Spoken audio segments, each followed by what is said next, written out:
Bismillahirrahmanirrahim. Assalamualaikum warahmatullahi wabarakatuh. Al-Fatihah. A'udzubillahi minasyaitonir rajim. Alhamdulillahirabbil alamin. Iyyaka na'budu wa iyyaka nasta'in. Ihdinas siratal mustaqim.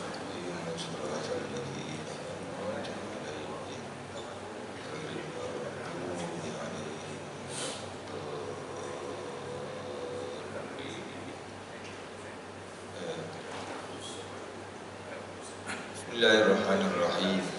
Alhamdulillahirabbil alamin. Wa bihi nasta'in. Wassalatu wassalamu ala sayyidina Muhammadin Rasulillah wa ala alihi wa sahbihi ajma'in. Subhanaka la ilma lana illa ma 'allamtana innaka antal alimul hakim. Rabbi shrah li sadri wa yassir li amri wa hlul 'uqdatam min lisani yafqahu qawli. Rabbi yassir wa la tu'assir wa tamim bil khair.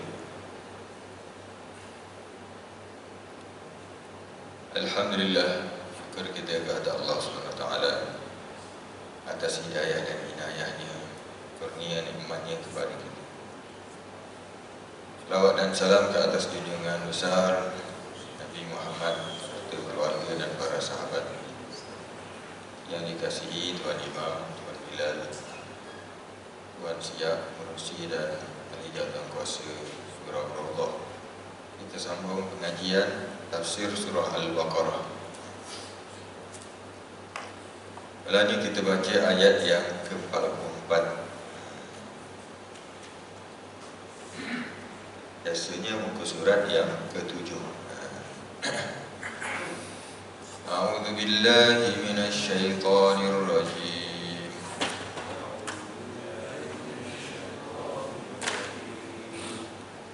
Atamuruna an-nasa bil birri wa tansawna anfusakum wa antum tatluna al-kitab.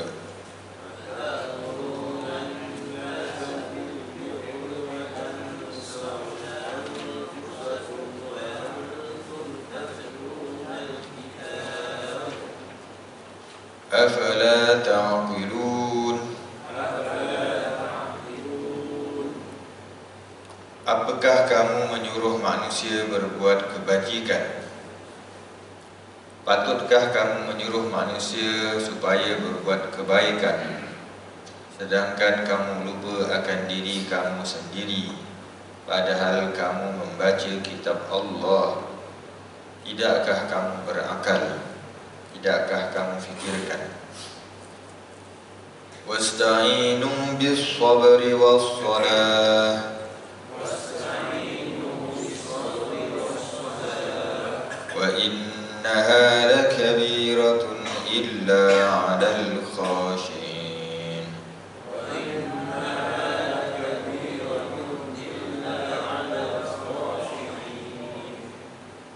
Dan mohonlah pertolongan dengan sabar dan sembahyang, dan sesungguhnya hal itu amat berat kecuali atas orang-orang yang khusyuk.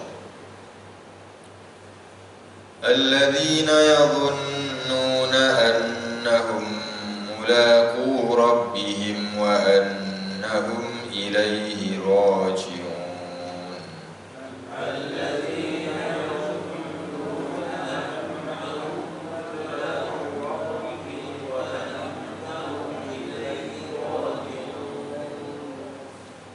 Yaitu mereka yang percaya dengan yakin bahawa mereka akan menemui Tuhan mereka dan bahawa mereka akan kembali kepadanya. Ya Bani Israil, azkuru ni'mati allati an'amtu alaikum.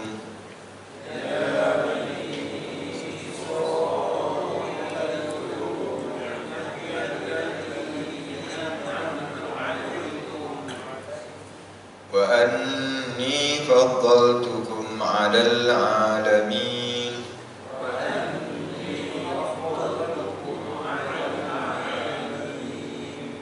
Wahai Bani Israel, pedangkanlah nikmat-nikmatku yang aku telah kurniakan kepada kamu, dan ingatlah bahwasanya aku telah melebihkan, yakni nenek moyang kamu yang taat dahulu atas orang-orang yang ada pada zamannya. Wattaqu yawman la tajzi nafsun an nafsin syai'a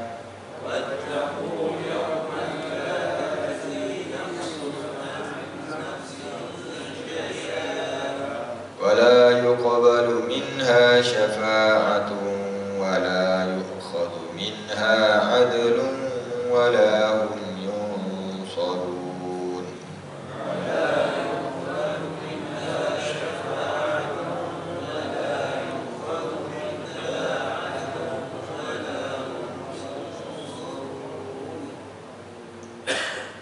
Dan waspadalah, yakni peliharalah diri kamu dari azab sengsara hari akhirat, yang padanya seseorang tidak dapat melepaskan orang lain sedikit pun dari balasan azab, dan tidak diterima syafaat daripadanya, dan tidak pula diambil daripadanya sebarang tebusan, dan mereka tidak akan diberi sebarang pertolongan.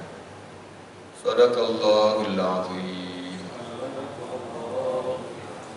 Maha benarlah Allah yang Maha Agung.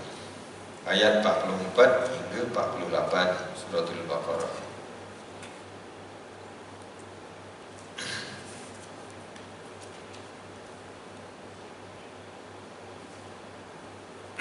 Ini adalah suatu teguran yang keras kepada pemuka-pemuka dan pendeta-pendeta di kalangan ahli kitab, yakni ayat 44 tadi. Allah Ta'ala tanya dalam bentuk peringatan ataupun teguran. Bunyinya soalan, tapi sebenarnya teguran. Atamuruna an-nasa bil birr, adakah kamu menyuruh manusia berbuat baik? Fatansawna anfusakum, sedangkan kamu lupa diri kamu. Duk suruh orang buat baik, tapi diri sendiri lupa untuk berbuat baik, padahal kamu membaca kitab. Jadi dalam konteks ayat ini, penurunan ayat ini maknanya kepada pendeta-pendeta ahli kitab yang menyuruh orang ramai, yakni kaum dia, penganut agama dia, supaya berbuat baik, berpuasa, bersembahyang, disuruh orang, tapi dia sendiri tidak melakukannya, melupakan diri sendiri. Ada juga tafsir bermaksud ahli kitab menyuruh orang ramai, termasuklah bangsa Arab sebelum Islam di Madinah dahulu, supaya berbuat baik. Antaranya adalah beriman kepada Nabi akhir zaman bila Nabi itu bangkit kelak. Tapi setelah Nabi itu bangkit dan diutuskan, mereka yang tidak beriman, bangsa Arab, kaum Aus dan Khazraj pula yang lebih dahulu beriman kepada Rasulullah SAW. Kalau kita baca dalam sirah bagaimana pertemuan di antara sahabat-sahabat Ansar daripada Madinah bertemu dengan Rasulullah SAW, ada musim haji. Asalnya Rasulullah SAW berdakwah kepada penduduk Mekah. Kemudian bila orang Mekah nampak dah tidak bertambah yang beriman, Rasulullah berusaha untuk berdakwah kepada orang lain di luar Mekah. Cubaan awalnya Rasulullah berdakwah kepada orang Taif, dan pendek cerita ringkasnya orang Taif pun tidak menerima dakwah baginda. Kemudian Rasulullah cuba pula berdakwah kepada orang-orang luar yang datang pada musim haji. Walaupun pada zaman jahiliyah Keliling Kaabah tu ada berhala-berhala, tetapi haji masih berjalan. Jadi orang-orang luar yang datang, Rasulullah ajak kepada Islam. Dan cuba juga disekat oleh orang Quraisy, Abu Jahal. Tapi yang sudi menerima dakwah Rasulullah SAW adalah orang-orang Madinah. Sehingga Rasulullah mengadakan pertemuan sulit dengan mereka di waktu malam. Ada 3 pertemuan. Pertemuan pertama 3 tahun sebelum hijrah. Lepas tu pertemuan kedua berbai'ah sekali, bai'ah Aqabah yang pertama. Dan pertemuan yang ketiga bai'ah Aqabah yang kedua. Ini semua bertemu secara rahsia. Orang-orang Madinah ni telah tahu tentang berita tentang akan munculnya Nabi akhir zaman. Yang cerita siapa? Ahli kitab. Bila mereka dengar ada orang yang berdakwah mengaku Nabi di Mekah, kemudian mereka bertemu, maka mereka ambil peluang ini, mereka masuk Islam dulu, menjadi pengikut Nabi ini. Tapi ahli kitab, bila Rasulullah SAW berhijrah ke Madinah, mereka pula yang tidak beriman kepada Rasulullah SAW. Jadi itu salah satu aspek penafsirannya. Boleh juga dengan makna yang umum. Maknanya bukan sahaja ahli kitab, sesiapa sahaja yang menyuruh orang berbuat baik tapi dia sendiri tidak buat. Ini yang disebut dalam hadis-hadis, di antaranya yang disebut dalam kitab hadis Riyadhus Shalihin. Salah satu hadis yang lebih kurang maksudnya, ada seorang yang dicampakkan oleh Allah Ta'ala ke dalam neraka, lalu berguling-gulinglah dia di neraka itu, lain macam daripada azab orang lain. Lepas tu ahli neraka tengok, kenal ni, bukankah engkau dahulu yang selalu mengajak orang berbuat baik dan mencegah kemungkaran? Lalu yang masuk neraka pelik tadi itu pun berkata, ya betul, dulu aku mengajak orang buat baik dan mencegah kemungkaran, tetapi aku mengajak orang, aku tak buat. Aku cegah orang, aku masih buat. Jadi itu peringatan untuk kita bersamalah. Jangan kita jadi orang yang seperti disebut dalam ayat tadi, mengajak orang buat baik tapi diri sendiri lupa. Itu makna secara umumnya, kerana dalam ayat tadi disebut umum. Boleh memberi makna yang umum kerana berdasarkan kaedah dalam tafsir, iaitu al-ibratu bi umumil lafzi la bi khususis sabab. Pengajaran diambil daripada ayat Quran adalah berdasarkan lafaz yang umum, bukan sebab yang khusus. Maknanya walaupun ada sebab yang khusus, tetapi oleh kerana ayat Quran tu menyebut secara umum, maka pengajarannya kepada umum, bukan sahaja kepada ahli kitab. Lepas tu dalam tafsir-tafsir pun dikaitkan dengan contoh-contoh lain. Umpamanya kita mungkin selalu dengar firman Allah dalam surah As-Saff, ya ayyuhalladzina amanu lima taquluna ma la taf'alun. Wahai orang-orang beriman, mengapa kamu katakan benda yang kamu tidak buat? Kabura maqtan indallahi an taqulu ma la taf'alun. Besarlah kemurkaan Allah kamu mengatakan benda yang kamu tidak buat. Tapi cuma ayat tu dia punya sebab turunnya ada berbeza sedikitlah, iaitu beberapa orang di kalangan sahabat Rasulullah SAW berkata, kalau kita tahulah amalan yang paling Allah Ta'ala sukai, tentu kita akan buat. Lepas itu bila turun ayat jihad, mewajibkan berperang, berjihad, tiba-tiba mereka yang pernah menyebut nak buat benda yang Allah Ta'ala paling suka itu, mereka keberatan. Jadi turunlah ayat tadi menegur, kenapa kamu kata benda yang kamu tak buat. Ataupun ayat lain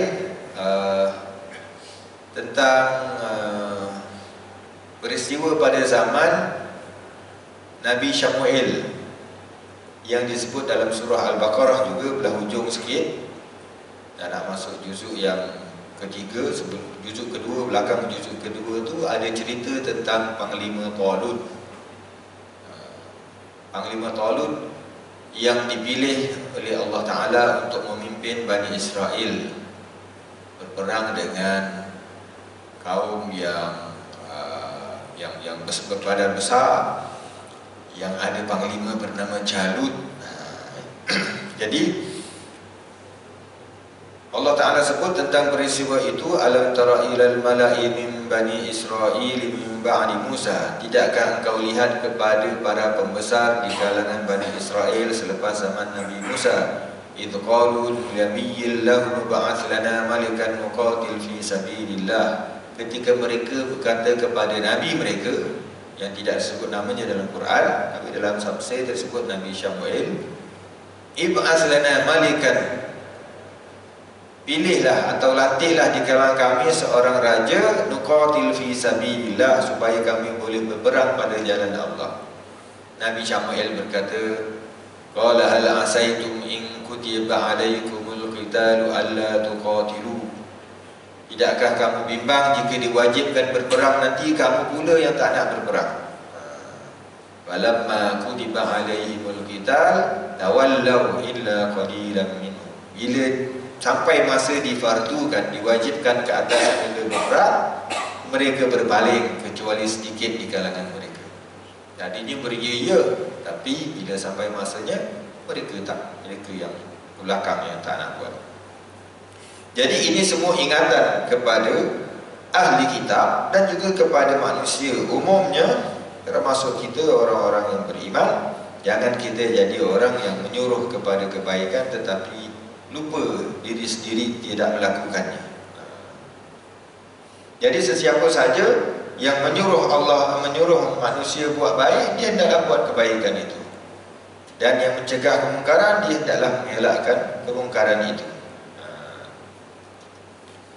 Namun diriwayatkan juga dari Sa'id bin Jubair, dia berkata, "Lau kana al-mar'u la ya'muru bil ma'ruf wa la yanha 'anil munkar hatta la yakuna fihi syai', ma amara ahadun bil ma'ruf wa la naha 'anil munkar."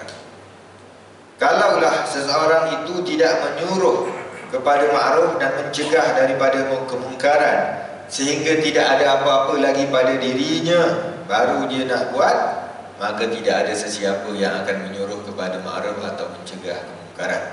Maksud kata-kata inilah adalah, walaupun tadi ada ingatan supaya kita jangan menyuruh orang buat baik tapi kita tak buat, tapi kalau semua orang nak tunggu dia buat semua kebaikan dan dia meninggalkan semua kemungkaran, baru dia nak berdakwah atau nak ajak orang buat baik dan mencegah kemungkaran, saya tak ada orang yang buat. Sebab apa? Sebab semua orang tak terlepas daripada kesilapan dan kekurangan. Jadi kita terus melakukan kebaikan, pada masa yang sama kita ajak orang buat baik. Jangan tunggu diri kita perfect. Begitu juga mencegah kemungkaran. Ada kemungkaran kita cegah, walaupun kita tahu kita belum sempurna lagi, kita masih ada buat silap dalam perkara-perkara yang lain. Tapi bila kita dah suruh orang, kita kena buatlah. Bila kita dah cegah orang, kita kena tinggal. Ia suatu ingatan supaya kita menjadi orang yang cakap serupa bikin. Tapi jangan sampai tak ada sesiapa terus yang nak mengajak kebaikan sebab dia rasa dia belum sempurna. Jadi kadang setengah orang dia rasa saya pun teruk, saya tak nak lah. Kalau begitu, bila nak bermula benda tu?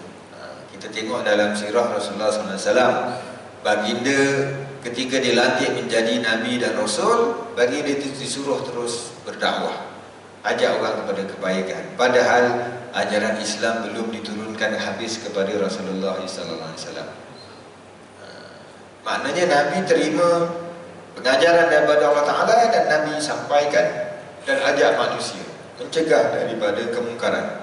Pada masa yang sama Rasulullah sendiri menerima wahyu dari semasa ke semasa. Ada ketiganya berbentuk perintah, ada ketiganya berbentuk larangan, ada ketiganya benda dah berlaku Allah Ta'ala suruh ubah, ada ketiganya benda baru Allah Ta'ala suruh lakukan. Proses itu berjalan bersama, belajar dan menyampaikan kepada orang lain.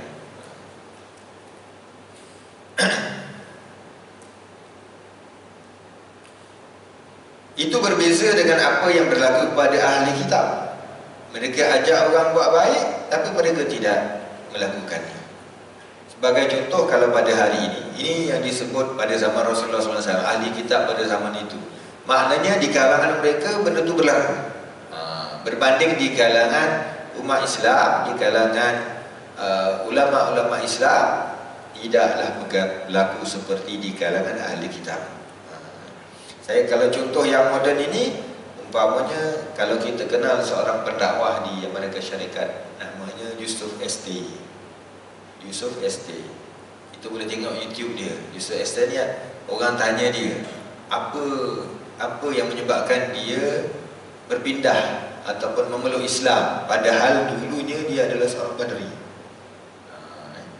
Jadi dalam video tu dia cerita, masa dia padri dulu, dia bersama kawan-kawan dia yang sama-sama padri, kadang-kadang pergi dalam acara program dia lah. Kawan-kawan dia cakap Tuhan berkata begini, berkata begini. Masa tu dia perasan Tuhan tak kata pun. Maknanya kawan dia sebut pasal agama tu yang tak disebut dalam kitab. Bila dia tanya kenapa kau cakap macam ni, dalam Tuhan tak kata begitu. Kawan dia kata dia orang bukan tahu. Jadi dia kata dia orang ni tak cakap tak suka fikirlah. Mudah-mudah menyandarkan sesuatu kata kepada Tuhan, padahal tak ada. Itu di antara turning point dia lah, kenapa dia berpaling daripada Kristian. Lepas tu dia kaji lebih dalam lagi pasal Bible, dan kemudian dia belajar Bible yang bahasa asal pula. Asalnya dia bila kawan-kawan dia sebut begitu, dia nak tengok sendiri Bible kata apa. Lepas tu dia rasa bukan kena tengok Bible bahasa Inggeris, kena tengok bahasa sebelumnya. Mula-mula dia belajar bahasa Hebrew. Kemudian bila dia dapat tahu bahasa asalnya sebelum itu adalah Aramaik, dia belajar bahasa Aramaik pula. Akhirnya ujungnya dia masuk Islam. Maknanya walaupun dia seorang padri dulu, tapi seorang padri yang jujur. Bila melihat kawan yang menyimpang, dia tinggalkan dan dia memeluk Islam, menjadi Muslim yang baik. Jadi itu yang berlaku dengan ahli kitab, sehingga mereka mengubah kitab Allah sesuka hati mereka. Seterusnya Allah berfirman dalam ayat 45, wasta'inu bis-sabri was-salah, dan mohonlah pertolongan dengan sabar dan sembahyang. Dipesankan dalam rangka nasihat kepada pemuka-pemuka Yahudi sebagai merangkul mereka ke dalam suasana Islam supaya meminta tolong kepada Tuhan. Pertama dengan sabar, tabah, tahan hati dan teguh, sehingga tidak berkocak bila datang gelombang kesulitan. Maka adalah sabar sebagai binting. Jadi dalam meminta pertolongan disertai dengan sifat sabar, menahan diri, bertahan. Dan juga dengan sembahyang, supaya jiwa itu selalu dekat dan lekat kepada Tuhan. Orang yang berpadu di antara sabarnya dengan sembahyangnya akan jernihlah hatinya dan besar jiwanya. Dia akan rintang dengan perkara-perkara kecil dan titik bengik. Jadi Allah Ta'ala ingatkan kita, walaupun ini asalnya adalah kepada ahli kitab, mohon pertolongan dengan sabar dan mendirikan sembahyang. Dalam surah Al-Baqarah juga, dalam ayat yang lain yang belakang lagi, nanti kita akan jumpa ayat yang hampir sama dengan ayat ini, dimulai dengan ya ayyuhalladzina amanu ista'inu bis-sabri was-salah. Wahai orang-orang beriman, mohonlah pertolongan dengan sabar dan mendirikan sembahyang. Innallaha ma'as sabirin, sesungguhnya Allah Ta'ala bersama dengan orang-orang yang sabar. Jadi ayat ini asalnya untuk ahli kitab, ayat tadi ya ayyuhalladzina amanu untuk orang yang beriman. Dalam tafsir lain disebut bila nak minta tolong dengan sabar. Maksud sabar itu secara spesifik adalah dengan berpuasa. Kerana puasa tu, dalam puasa tu seseorang hamba itu menahan diri dan bersabar. Sabar daripada kelaparan, sabar daripada nikmat makan dan minum. Maknanya bila kita ada hajat yang khusus, yang kita rasa nak minta lebih sungguh-sungguh lagi, kita mulakan dengan berpuasa. Macam Macam itulah saya rasa dalam 3 minggu lepas kot, ketika mula perang Palestin, Gaza dengan Israel tu, ada seruan supaya kita berpuasa pada hari Khamis. 3 minggu dulu rasa. Itu di antara cara kita memohon kepada Allah SWT. Macam juga kalau kaedah sembahyang minta hujan, sembahyang minta hujan ataupun sembahyang istisqa, kita berkumpul ramai-ramai, laki, perempuan, bawa binatang semua, sembahyang minta hujan. Tapi ada kaedah yang lebih panjang, puasa dulu 3 hari, lepas tu baru sembahyang istisqa. Jadi secara khusus sabar dalam ayat itu bermaksud puasa. Wassalah dengan sembahyang, minta tolong dengan sembahyang, yakni dengan sembahyang hajat. Bila kita ada hajat, kita sembahyang, minta kepada Allah Ta'ala. Kalau digabungkan antara puasa dengan sembahyang tadi, lagi kuatlah sembahyang hajat. Dan sembahyang hajat itu dilaksanakan dengan sembahyang 2 rakaat, lepas tu mohonlah pada Allah Ta'ala. Mudahnya sembahyang 2 rakaat aja. Kalau lebih spesifik, mungkin kita baca dengan surah-surah yang tertentu. Ada kalanya ulama ajar kita membaca ayatul kursi pada rakaat pertama. Kerana dalam ayat kursi itu di hujungnya kan disebut wala yauduhu hifdhuhuma, dan tidaklah memberatkan bagi Tuhan menjaga keduanya, yakni langit dan bumi. Kalau langit dan bumi itu tidak berat pada Allah Ta'ala, maka apatah lagi untuk Allah Ta'ala mengabulkan hajat kita. Terlalu mudah bagi Allah Subhanahu Wa Ta'ala. Rakaat kedua kita baca suratul Ikhlas. Dalam surah Ikhlas tu kita ada menyebut Allahus Samad, Allah lah tempat kita meletak harapan. Diulang, baca 3 kali ke 7 kali ke. Ada setengah ulama ajar baca sampai 30 kali. Ini akan menunjukkan kesungguhan kita lagi memohon sesuatu kepada Allah Subhanahu Wa Ta'ala. Itu kalau dengan makna spesifik. Kalau dengan makna umum pun maknanya mohon pertolongan dengan menahan diri dan bersabar, di samping terus mengerjakan solat-solat yang fardu. Nak minta tolong kepada Allah Subhanahu Wa Ta'ala. Begitulah sifat orang yang beriman. Jangan jadi seperti orang yang lemah imannya. Bila disuruh sembahyang, dia kata dia tengah sedih hati, dia tengah susah, dia tak mampu nak buat. Itu yang disebut nanti dalam ayat sambungannya, wa innaha lakabiratun illa 'alal khashiin, dan sesungguhnya sembahyang itu amatlah berat kecuali kepada orang-orang yang khusyuk. Hakikatnya sembahyang itu berat, 5 kali sehari. Tapi bila kita dah lazim biasa buat, kita jadi ringan. Bila kita khusyuk, lebih ringan lagi lah. Sebab ayat tadi sebut kecuali bagi orang-orang yang khusyuk. Bila tak khusyuk jadi berat, jadi susah nak sembahyang. Kalau tengok pengalaman orang-orang yang asalnya dulu tak sembahyang, memang susah. Ada kawan saya, dia pernah cerita dulu, dia nak jaga sembahyang, tapi tinggal juga, tertinggal juga. Sampai ada kawan dia ajar dia, kau kalau nak terus jaga sembahyang ni, kau kena maintain 40 hari, jangan tinggal langsung sembahyang. Lepas tu okeylah, dia pun buat lah 40 hari jaga tak tinggal sembahyang. Lepas 40 hari tinggal lagi tinggal lagi. Sampailah dia kata yang jadi berubah tu, satu hari dia tengah minum kat kedai mamak gitu, azan dekat masjid atau masjid yang berhampiran lah. Kawan yang minum dengan dia tu kata, jom sembahyang. Dia kata okey lah, boleh juga, ni sembahyang. Lepas tu dia tak tinggal lah sembahyang. Maknanya saya rasa Allah keberkatan kawan tadi. Kawan tu sekadar aja sembahyang, tapi rupanya kesannya berpanjangan.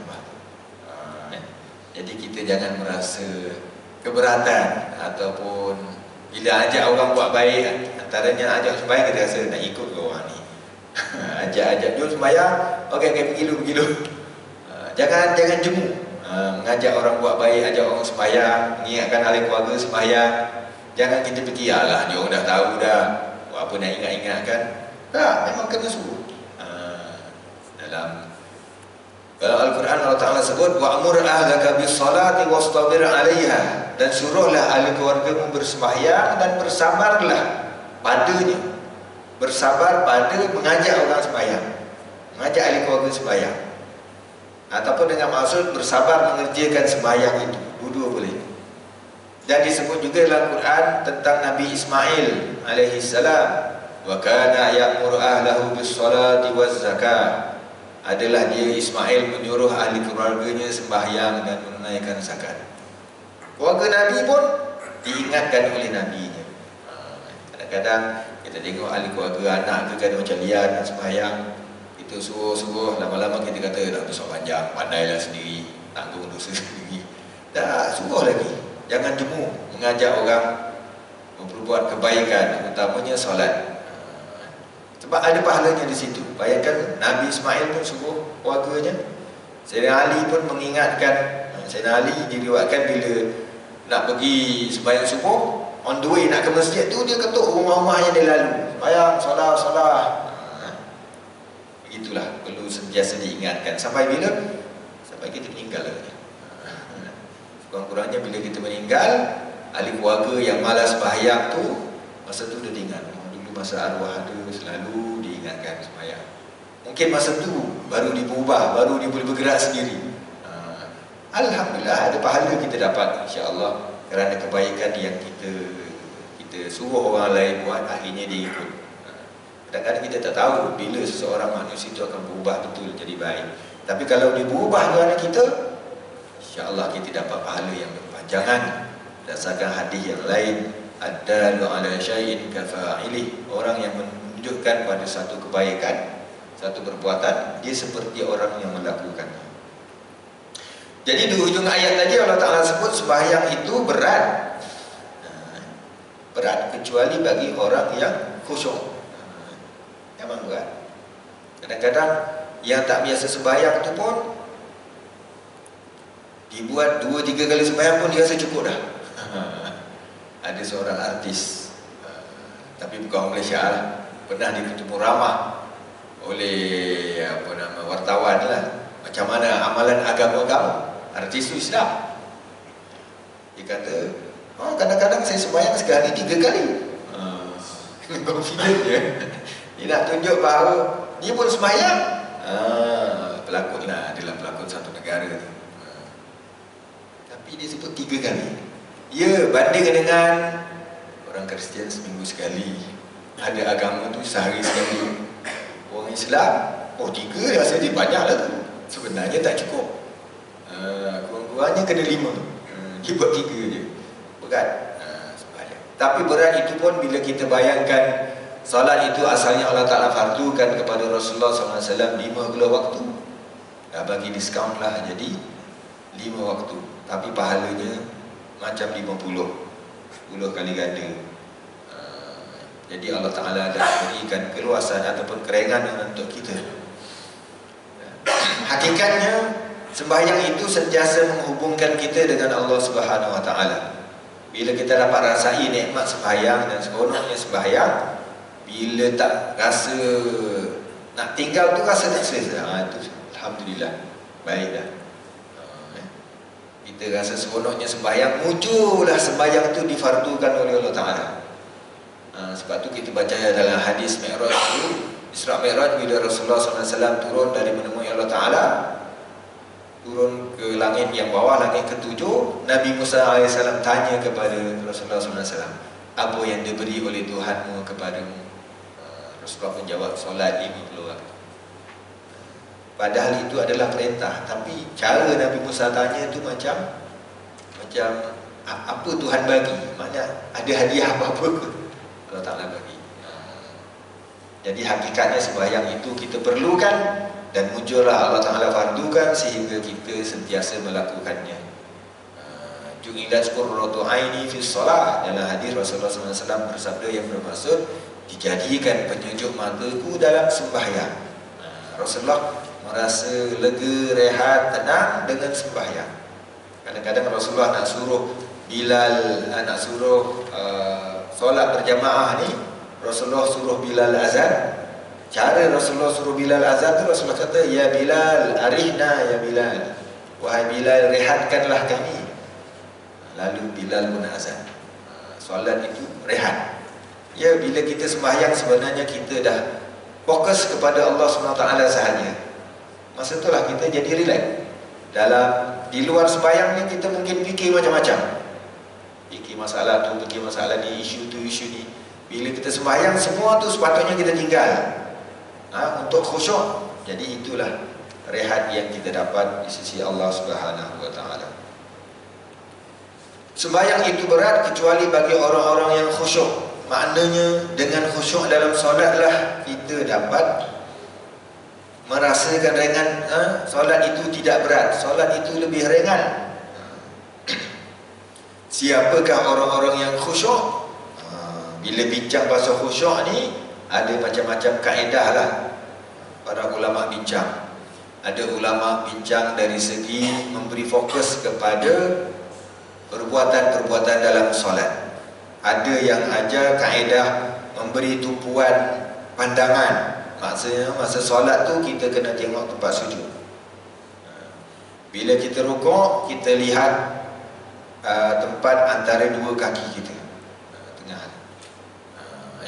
Jadi itu dari segi fokus. Ada juga yang ajar kaedah untuk khusyuk ini adalah dengan memahami bacaan-bacaan dalam solat. Walaupun bacaan-bacaan dalam solat itu bahasa Arab, yang ramai juga umat Islam yang tidak tahu berbahasa Arab, tetapi bacaannya tidak banyak. Dalam solat je kita kena berbahasa Arab. Luar solat bila kita doa apa semua boleh bahasa Melayu. Tapi kita pun dah lazim dengan sebahagian besar doa-doa yang berbahasa Arab. Sebenarnya tidak banyak untuk kita hafal 7 ayat. Kalau umur kita berapa puluh tahun, takkanlah tak ada kesempatan untuk kita menghafal makna ayat-ayat dalam Fatihah, tasbih dalam rukuk, sujud. Ada juga ulama yang ajar kita setiap bacaan dalam Fatihah umpamanya Allah Ta'ala balas bacaan-bacaan itu. Macam kuliah kita dulu dalam bab surah yang pertama, suratul Fatihah. Bila kita sebut Alhamdulillahirabbil alamin, segala puji bagi Allah Tuhan sekalian alam, Allah Ta'ala jawab, hamidani abdi, hambaku memujiku. Bila kita baca Ar-Rahmanir Rahim, yang maha pemurah lagi maha penyayang, Allah Ta'ala balas kita, asna alayya abdi, hambaku memujiku lagi, tapi diguna perkataan lain. Tadi hamidah, ni asna. Bila kita sebut maliki yaumiddin, Allah Ta'ala balas majjadani abdi, hambaku memujiku lagi, tapi guna perkataan majjada. Yang datangnya nama Allah salah satu daripada majjada itu Al-Majid. Kemudian bila kita sebut iyyaka na'budu wa iyyaka nasta'in, Allah Ta'ala balas kepada kita, hadza baini wa baina abdi wa li abdi ma sa'ala. Ini antara aku dengan hambaku, dan untuk hambaku apa yang dia minta. Ihdinas siratal mustaqim, Allah Ta'ala balas hadza li 'abdi wa li 'abdi ma sa'ala. Ini untuk hambaku, dan untuk hambaku apa yang dia minta. Maknanya sebenarnya berlaku interaksi antara kita dengan Allah Ta'ala, tapi kita tak dengar. Tapi kita telah diberitahu oleh Rasulullah SAW. Kita tak dengar tu sebab hidup ni adalah ujian. Kalau dengar, semua orang akan beriman. Tapi oleh kerana hidup adalah ujian, kita tak dengar lah benda tu dalam secara live, tetapi hakikatnya Allah Ta'ala membalas ucapan-ucapan kita dalam solat. Dan dalam ayat 46 ini kita dapat lihat satu lagi cara untuk kita menjadi khusyuk dalam solat adalah alladzina yadhunnuna annahum mulaqu rabbihim, iaitu mereka yang percaya dengan yakin bahawa mereka akan menemui Tuhan mereka.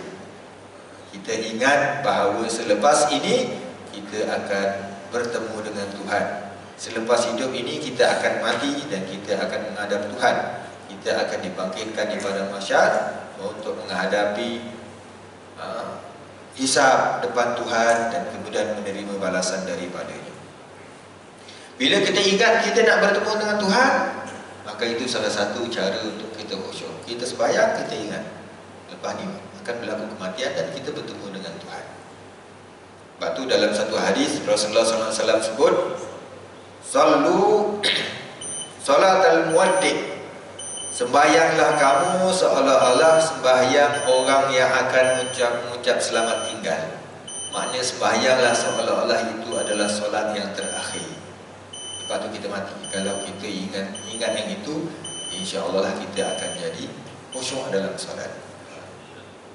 Sila azan dulu.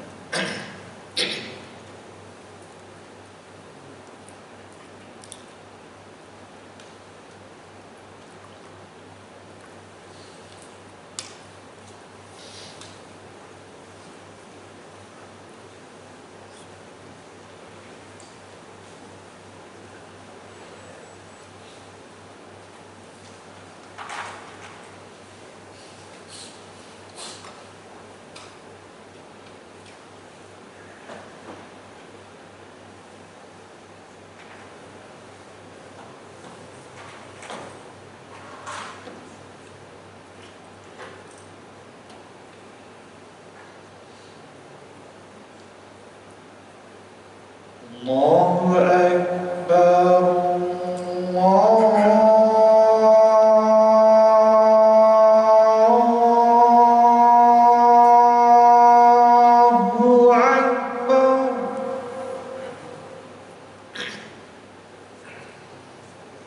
Allahu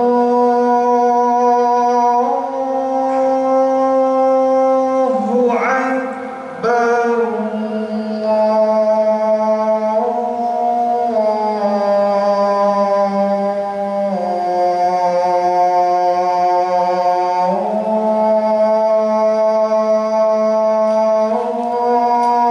Allahu Akbar.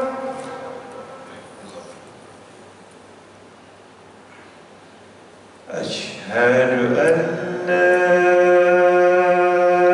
ilaha illallah.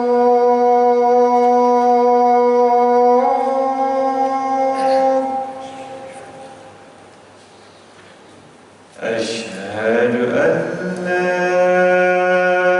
illallah.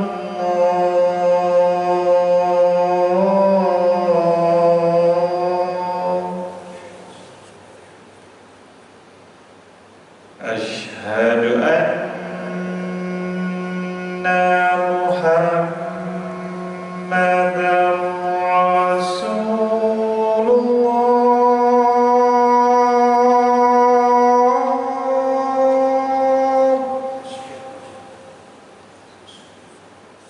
Asyhadu anna Muhammadar Rasulullah.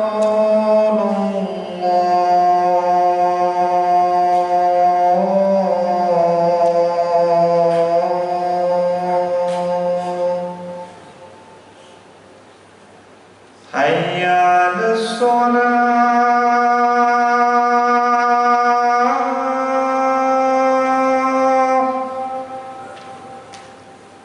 Hayya 'alas shalah.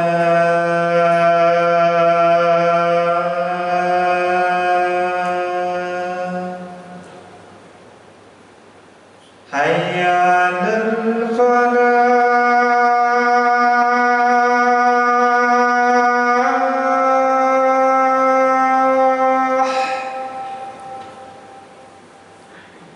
Hayya 'alal falah.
Tuan-tuan yang dikasihi rahmati Allah SWT,